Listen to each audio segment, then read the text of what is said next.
it's Angela from North Carolina. Welcome to Movie Monday. Today's movie is this really cute movie from 2010, Morning Glory. It stars Diane Keaton, Harrison Ford, and the adorable little Rachel McAdams. She plays a TV producer that's struggling to find her way, and she accepts a new job with a morning talk show that's floundering. And Diane Keaton's one of the co-hosts, and they need a new co-host on the show. And Harrison Ford is sitting around all day long doing nothing, on contract for $6 million a year, because he used to be famous like Peter Jennings, and he's waiting for like the next big war to come while he just sits around. So the whole movie, she's trying to talk him into becoming the new co-host. She finally succeeds. He's sullen. He never smiles. He's a total jerk. And they actually call him the third meanest man in the world. So I'm really glad I found this movie. I had never seen it in the theater or anything. But anyway, the real star of this movie is a frittata. And don't be scared of frittatas. They're a lot of fun to make. A frittata is kind of like an omelet, except a frittata sits and cooks. The entire thing is in your stove. And so I'm using my iron skillet, 10 to 12 inches.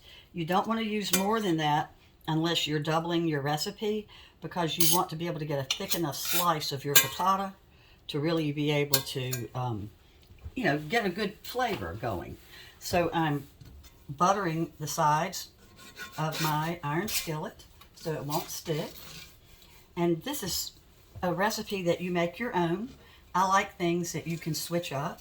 So today I'm using a combination of vegetables.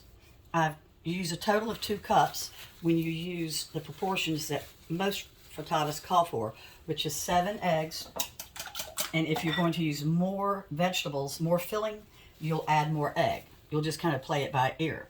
So I beat up partially my 7 eggs. I'm going to pour in 1/4 cup of evaporated milk. Heavy cream is best. If you are using regular milk, you're going to add a little tiny bit of sour cream to it. And I'm going to add in my spices. You add what you like. You can do anything. Thyme, rosemary, salt, pepper. I'm using a little bit of dry mustard, a little bit of onion powder, some black pepper, and some salt. And I'm going to beat that in with my milk and my cream. And I'm going to set that aside. And I'm going to turn on my pan. And I'm going to go ahead and get it started, getting warm, because we're going to actually cook the frittata on top of the stove for 1 to 2 minutes while we wait for the, So we're waiting for my iron skillet to kind of heat up a little bit on low. Like I said, I'm going to cook the eggs just a little bit. So with the 7 egg ratio, you're going to use 2 cups of your mixture that goes inside. I'm using a combination of some bell pepper and onion, and it can be done raw, but this is for my husband, and he prefers his to kind of be cooked a little bit. So I lightly cooked my peppers and onions in the bacon grease, where I cooked 2 slices of bacon crisp. Everything has been drained well. I've gotten all the grease off. I've got a small amount of little tiny chopped potatoes. Mine came out of a can that I rinsed and drained, because if you're going to use fresh potato, you've got to cook it a little bit first. And then I've got a little bit of spinach, and that's it.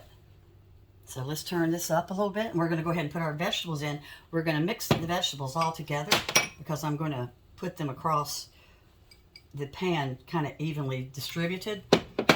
I was thinking about adding some avocado, but it looks like I've already got my 2 cups, so I don't think I will. I'm going to throw in my little bit of lettuce, which of course will wilt down to nothing. So I'm going to mix it up with my hands, which are extremely clean. And now I'm going to gently lay this across my buttered iron skillet. Now, if you don't have an iron skillet, use a stainless steel skillet. Any skillet you've got that you can put into the oven will be perfect for this. And of course, you could make it into an omelet, but then it wouldn't be a frittata. And the frittatas are so good. And I have my oven preheated to 400. I wish I had some tomato. So I've got right at my 2 cups here. Get my hands rinsed off real quick. Nothing worse than greasy hands. So as soon as my pan is hot enough, I'm going to go ahead and pour my eggs over, and then I'm going to gently tilt my pan to make sure that my eggs cover the whole thing.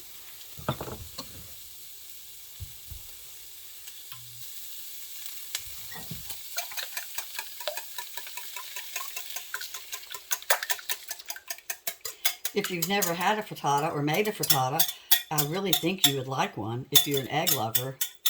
They're so flavorful. And don't be afraid of them. A lot of people think just the name frittata makes it sound hard, but they're not hard at all. It's just nothing to it. Oh, I didn't need to tilt. See, everything's evenly distributed. So I'm going to throw my 2 cups, and I am using a white thick cut cheddar. You can use feta, cheddar, mozzarella, combination, whatever kind of cheese you like is perfect. Or whatever kind of cheese you have on hand is even better.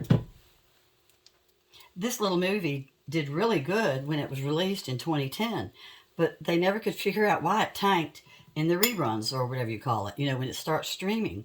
And it had never even come across my screen before. And when it popped up, I was looking for something to watch while I was cooking, and I thought, well, this will be kind of a fluff movie. And I was really surprised that I really liked it. Rachel is so cute in this.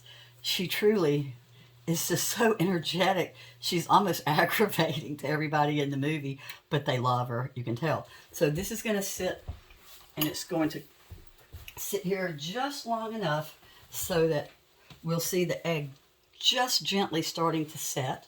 And then it's going to go into my 400-degree oven 8 to 10 minutes. And right about at the 8-minute mark, I'm going to pull out a small knife, and I'm going to cut a little slit in the top. And if raw egg comes out of that slit, I know that I need a little bit more time for it to cook.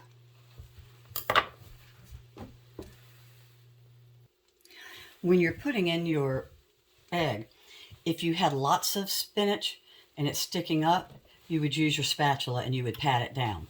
So now we're getting ready to put this in the oven at 400, like I said, and it's going to go in for 8 minutes before I check it to see if it's set.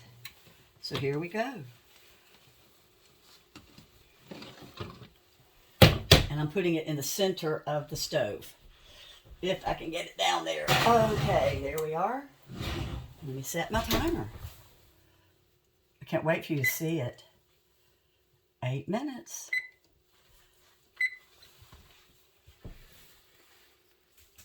It's coming out. You don't want it to overcook. That is for sure. You don't want dry eggs. Look at that. No raw egg coming out. It's going to sit and cool for about 5 minutes before we put it on the plate. I'm going to let you see how pretty the wedge is. Let's cut it.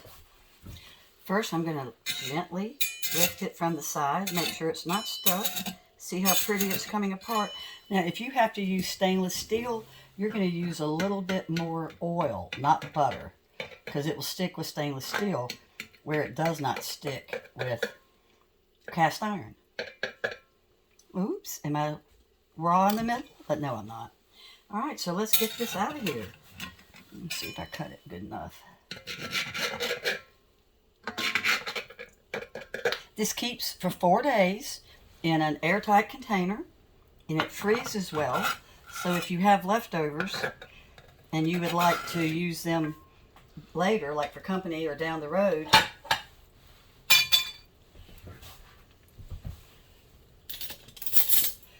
I'm going to cut an avocado too, but I don't eat eggs, so I'm not going to be able to eat it for you, but I want you to see how pretty it is. So welcome to the world of frittatas if you've never made one before. And thanks for watching Movie Monday. Check it out.